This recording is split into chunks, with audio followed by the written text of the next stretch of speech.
Егер бір пендесі Алла тағалаға «Альхамдулиллахи Раббил аламин» десе, Алла тағала жауап айтады екен: «Мені пендем мақтады» дейді екен. «Ар-Рахманир Рахим» десе, «Мені пендем ұлылады» дейді екен.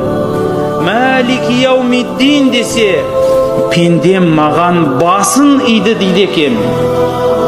«Ияка нa'буду ва ияка настаин» десе, саған ғана құлшылық етеміз, саған ғана сүйенеміз десе, бұл пендеммен екеуміздің арамыздағы нәрсе дейді екен. «Ихдинас сиратал мустақим», бізді тура жолға баста десе, Раббым өз жайда айтты.